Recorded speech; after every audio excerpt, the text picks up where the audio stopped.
நம்முடைய தமிழக முதல்வர் அவர்கள் ஒன்றியத்துடைய ஏகாதிபத்தியத்திற்கு எதிராக அடிபணியாத ஒரு போர் வீரராக அரசியல் களத்திலே பணியாற்றி கொண்டிருக்கிறார். ஒன்றியத்தை எதிர்ப்பவர்களையும் மோடியை எதிர்ப்பவர்களையும் பல முனைகளிலே அவருடைய ஆதரவாளர்கள் சகட்டு மேடைக்கு தாக்குதல் நடத்தி கொண்டிருக்கக்கூடிய வேளையிலே எந்ததொரு தாக்குதல்களுக்கும் அடிபணியாமல் விமர்சனங்களுக்கும் பணியாமல் ஏற்றுக்கொண்ட கொள்கைக்காக ஒரு லட்சிய தலைவராக நம்முடைய மாண்புமிகு முதல்வர் அவர்கள் செயல்பட்டு கொண்டிருக்கிறார். யாரும் எதிர்பாராத வண்ணம் மொத்த தமிழ்நாட்டுடைய உணர்வுகளையும் வெளிப்படுத்தும் வகையிலே ஒன்றியத்தின் இந்தி திணிப்புக்கு எதிராக இன்றைய தினம் ஒரு பெரும் அறப்போராட்டத்தை நடத்தி கொண்டிருக்கிறார். இந்தி ஏகாதிபத்தியத்தை எதிர்ப்பதற்கு ஒரு தனி துணிச்சல் வேண்டும். அந்த துணிச்சலை தமிழ் மண் தான் கொடுத்தது.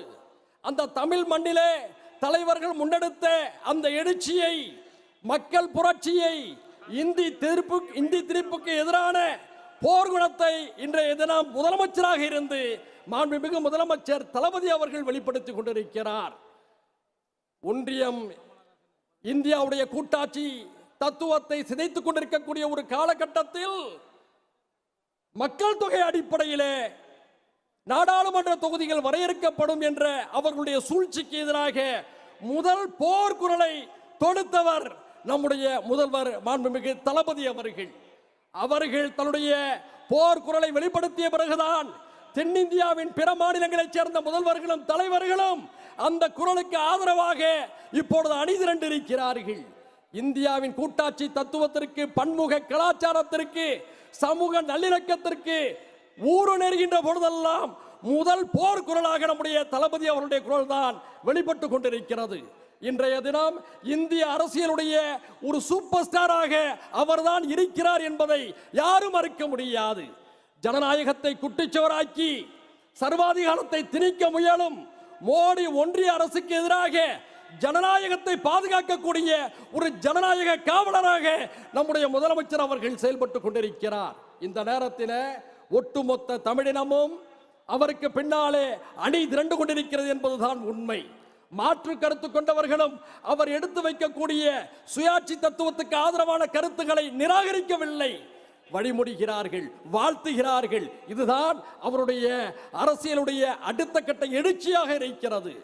ஒட்டுமொத்த இந்தியாவும் கவனிக்கக்கூடிய அரசியல் பெருந்தலைவராக உருவெடுத்திருக்கக்கூடிய நம்முடைய மாண்புமிகு முதல்வர் அவர்களுக்கு திராவிட முன்னேற்ற கழகத்துடைய உடன்பிறப்புகள் ஒன்று கூடி அவருடைய பிறந்த நாள் விழாவை இன்றைய தினம் சிறப்பித்துக் கொண்டிருக்கிறார்கள். அந்த நிகழ்விலே கூட்டணி கட்சியின் தலைவர்களையும் தோழமைகளையும் அழைத்து அவர்களையும் வாழ்த்த விரும்பியிருக்கிறார்கள். இந்த மாபெரும் நிகழ்வு என்பது ஒரு தலைவருக்கான வாழ்த்தாக மட்டுமல்லாமல் இந்தியாவுடைய அரசியல் இயக்கங்களில் ஒரு மாபெரும் தாக்கத்தை ஏற்படுத்தி இருக்கக்கூடிய திராவிட முன்னேற்ற கழகத்திற்கான ஒரு வாழ்த்தாகவும் நான் பார்க்கின்றேன். மாண்புமிகு தமிழக முதல்வர் அவர்களை எவ்வளவு பாராட்டினாலும் தகும். அவர் முதலமைச்சராக வந்த பிறகு பள்ளி கல்வித்துறையின் சார்பிலே மாணவ மாணவிகளுக்கு புத்தக பையை வழங்குவதாக திட்டமிட்டிருக்கிறார்கள். அந்த நேரத்தில் அந்த புத்தக பையில கடந்த ஆட்சியில் இருந்தவர்களுடைய புகைப்படங்கள் இருந்தது. நம்முடைய முதல்வர் ஆட்சியில் இருக்கின்ற பொழுது அவர்களுடைய புகைப்படங்கள் ஒட்டிய அந்த புத்தக பைகளை வழங்கினால் சரிபட்டு வருமா என்று மாண்புமிகு பள்ளி கல்வித்துறை அமைச்சர் அருமை நண்பர் மகேஷ் பொய்யாமொழி அவர்கள் யோசித்துக் கொண்டிருந்து அதை முதல்வரிடம் சொல்லியிருக்கிறார். மாண்புமிகு முதல்வர் அவர்கள் அந்த நேரத்தில் அதனுடைய தொகை எவ்வளவு என்று கேட்டிருக்கிறார். சுமார் 7 கோடி என்று சொல்லியிருக்கிறார். மக்களுடைய வரிப்பணமான அந்த 7 கோடி வீணாகிவிடக் கூடாது. முதல்வராக இருக்கக்கூடிய என்னுடைய படம் இல்லாவிட்டாலும், ஏற்கனவே முதல்வராக இருந்துள்ள படம் இருந்தாலும் அந்த பைகளை மாணவ மாணவிகளுக்கு வழங்குங்கள் என்று சொல்லக்கூடிய அரசியல் பெருந்தன்மை அவரிடம் இருக்கிறதே, இது மிகப்பெரிய அம்சம். அவருடைய உங்களில் ஒருவன் என்ற நூலை படித்தேன். அந்த நேரத்தில் திராவிட முன்னேற்ற கழகத்திலிருந்து அனைத்து இந்திய அண்ணா திராவிட முன்னேற்ற கழகத்தை உருவாக்கக்கூடிய ஒரு சூழலிலே ஐயா எம்ஜிஆர் அவர்கள் என்ன முடிவெடுத்தார் என்பதை பற்றி நாகரிகமாக சொல்கிறார். சொல்கின்ற இடத்திலே திமுகவுக்கு பாதிப்பை ஏற்படுத்தியவராக இருந்திருந்தாலும் எம்ஜிஆரை பற்றி குறிப்பிடுகின்ற பொழுது மக்கள் திலகம் என்ற அடைமொழியை பயன்படுத்தக்கூடிய அரசியல் பண்பாடு அவரிடம் இருந்ததை பார்க்க முடிந்தது. இப்படிப்பட்ட அருமைக்குரியவர் நம்முடைய முதல்வராக இருப்பது நமக்கெல்லாம் சிறப்பு. அவர் 72ஆம் ஆண்டிலே இப்பொழுது அடியெடுத்து வைக்கிறார்.